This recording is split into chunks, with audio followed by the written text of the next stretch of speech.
ഹദ്ദാദ് റാത്തീബ് എന്ന് പറയുന്നത്, റാത്തീബ് എന്ന് പറഞ്ഞാൽ പതിവായി ചെല്ലുന്ന സംഗതികളാണ്. അത് ഇമാമിങ്ങൾ നമുക്ക് പതിവായി ചെല്ലേണ്ട ദിക്റുകൾ ക്രോഡീകരിച്ചു തന്നു.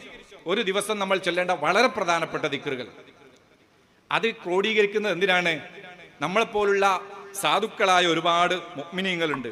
അവർക്ക് ഓരോന്നും ഹദീസിൽ നോക്കി കണ്ടുപിടിച്ച് ചൊല്ലാൻ അവർക്ക് സാധിച്ചു കൊള്ളണമെന്നില്ല. അതുകൊണ്ട് തന്നെ ഓരോ മഹലിലും ഓരോ നാട്ടിലുമുള്ള മുസ്ലിമീങ്ങൾ അവരുടെ ഈമാൻ വർദ്ധിക്കാൻ വേണ്ടി നബി സല്ലല്ലാഹു അലൈഹി വസല്ലം തങ്ങൾ പറഞ്ഞ പ്രധാനപ്പെട്ട ദിക്റുകൾ, ഒരുപാട് കാവലുകളാണ് ആ ദിക്ർ. പിശാചിൽ നിന്നുള്ള കാവലിന്റെ ദിക്റുകളുണ്ട്. അതുപോലെ ഒരുപാട് ഖൈറാത്തുകൾ അതിൽ ഉൾപ്പെട്ടിട്ടുണ്ടാകും.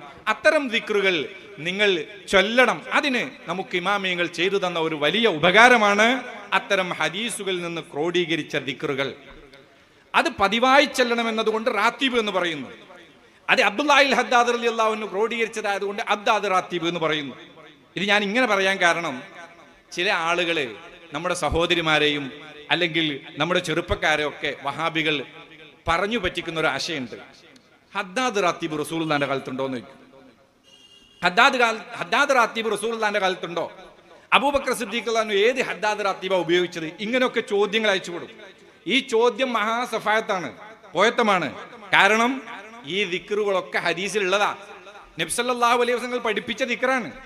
അത് ഓരോ ദിവസവും ചെല്ലൽ സുന്നത്ത് തന്നെയാണ്.